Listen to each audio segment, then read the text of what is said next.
السلام عليكم ورحمة الله وبركاته نحمده ونصلي على رسوله الكريم أما بعد கண்ணியத்திற்குரிய அல்லாஹ்வின் நல்லடியார்களே, அன்பான பெரியோர்களே, சகோதர சகோதரிகளே, அன்பான தாய்மார்களே, அன்பான தோழியர்களே, அல்லாஹ்வின் தூதர் ஸல்லல்லாஹு அலைஹி வஸல்லம் அவர்கள் சொன்னார்கள், இன்னல் ஈமான ல யഖ்லுகு ஃபீ ஜௌஃபி அஹதிக்கும் கமா யഖ்லுகு ஸௌபுல் ஹலிக். துணிகள் பழையதாகி விடுவது போல் உங்கள் உள்ளங்களில் உள்ள ஈமானும் பழையதாகி விடுகின்றது, பலவீனம் அடைந்து விடுகின்றது. எனவே உங்கள் உள்ளங்களில் உள்ள ஈமானை புதுப்பிக்க அல்லாஹ்விடம் துஆ செய்து வாருங்கள் என்று நபி ஸல்லல்லாஹு அலைஹி வஸல்லம் அவர்கள் கூறியதாக ஹஜ்ரத் அப்துல்லாஹ் இப்னு அம்ர் இப்னு ஆஸ் ரலியல்லாஹு அவர்கள் அறிவிக்கிறார்கள். இந்த ஹதீஸ் தபரானி என்ற நபிமொழி திரட்டின் 1470களில் 14668வது ஹதீஸாக பதிவு செய்யப்படுகிறது. அன்பிற்குரியவர்களே, இந்த ஹதீஸில் ரசூலுல்லாஹி ஸல்லல்லாஹு அலைஹி வஸல்லம் அவர்கள் இரண்டு விஷயங்களை நமக்கு சுட்டி காட்டுகிறார்கள். ஒன்றாவது, எப்படி துணிகள் அது பழையதாகி விடுகின்றதோ அதே போல் மனிதனுக்குள்ளே இருக்கின்ற ஈமானும் அல்லாஹ்வின் மீது வைத்திருக்கின்ற அந்த நம்பிக்கையும் அது பழையதாகி விடுகின்றது. இரண்டாவது, அந்த பழையதாகிவிட்ட ஈமானை எப்படி மறுபடியும் ரீஃப்ரெஷ் புதிதாக்க வேண்டும் என்பதையும் கற்றுக் கொடுக்கிறார்கள்.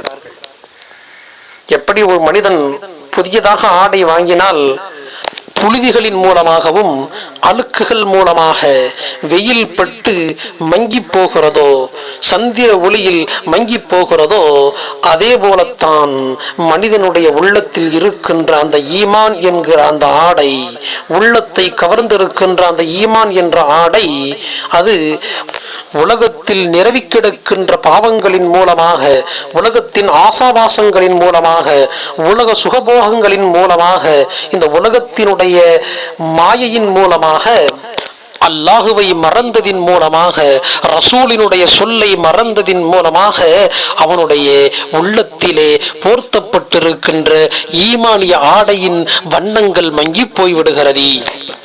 அந்த ஆடையின் வண்ணங்களை எப்படி மெருகூட்ட வேண்டும் என்பதை கண்மணி நாயகம் ஸல்லல்லாஹு அலைஹி வஸல்லம் அவர்களுக்கு கற்றுத்தருகிறார்கள். எப்படி ஒரு ஆடை அது வண்ணங்கள் மங்கி போய்விட்டதோ, அது அழுக்கு படிந்து புழுதி படிந்து அது அழுக்காகி கந்தலாகி போய்விட்டதோ, அந்த ஆடையை நாம் துவைப்போம்.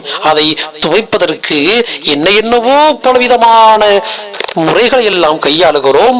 ஊற வைக்கின்றோம், வாஷிங் மிஷினிலே போடுகின்றோம், பிறகு கையால் துவைக்கின்றோம். இப்படி பலவிதமான முயற்சிகளை செய்து அந்த ஆடையின் வண்ணத்திற்கு மெருகூட்டுகிறோம் அல்லவா?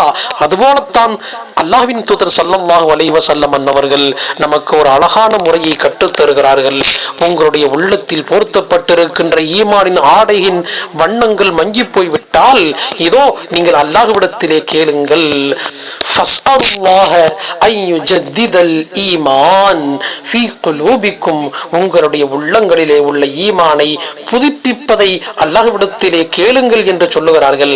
என்றால் என்ன பொருள்? எப்படி நாம் ஒரு ஆடையை சுத்தப்படுத்துவதற்காக வேண்டி பல்வேறு முயற்சிகளை செய்தோமோ அதுபோல உள்ளத்தினுடைய ஆடைக்கும் பல்வேறு சலவை பொருட்கள் இருக்கின்றன. அது என்ன தெரியுமா? கண்மணி நாயகம் ஸல்லல்லாஹு அலைஹி வஸல்லம் அவர்கள் சொன்ன வார்த்தையின் பின்னணியிலே இவைகளெல்லாம் இருக்கிறது. பாருங்கள், ஃபஸ்அலுல்லாஹ தஆலா பித்துஆஇ வல் அஅமாலி ஸாலிஹாத்தி வல் கியாமி பில் ஃபராயிதி வல் அஅமாலி தவத்தல். என்ன சொன்னார்கள் தெரியுமா? நீங்கள் அல்லாஹ்விடத்திலே கேளுங்கள், துஆவை கொண்டும் நல்ல அமல்களை கொண்டும் ஃபர்துகளை கொண்டும் நஃபில்களை கொண்டும் நல்ல அமல்களின் மூலமாக நீங்கள் அல்லாஹ்விடத்திலே கேளுங்கள், யா அல்லாஹ் எங்களுடைய ஈமானை நீ புதுப்பித்து தாயா அல்லாஹ் என்பதாக கேளுங்கள் என்பதாக சொன்னார்கள். இந்த விஷயங்கள் எல்லாம் நல்ல அமல்கள் செய்வதும், ஃபர்துகளை பேணி தொழுவதும், நஃபில்களை மேல்மிச்சமான நஃபில் நோன்புகளையும் மேல்மிச்சமான நஃபில் தொழுகைகளையும் மேல்மிச்சமான சதகாக்களையும் செய்வதன் மூலமாக நம்முடைய ஈமான் அது பரிசுத்தப்படுகிறது, அது புதிதாக்கப்படுகிறது. இந்த அமல்களினால் ஈமான் என்ற அந்த ஆடை வண்ணங்களில் மெருகூட்டப்படுகிறது என்பதாக கண்மணி நாயகம் ஸல்லல்லாஹு அலைஹி வஸல்லம் அவர்கள் சுட்டி காட்டுகிறார்கள். எல்லாம் வல்ல அல்லாஹு தஆலா அது போன்ற நன்மையான காரியங்களில், நல்ல அமல்களில், இபாதத்துக்களில் மூழ்குகின்ற பாக்கியத்தை நம் அவர்களுக்கு தந்தருள்வானாக. ஆமீன். அஸ்ஸலாமு அலைக்கும் வரஹ்மத்துல்லாஹி வபரகாத்துஹு.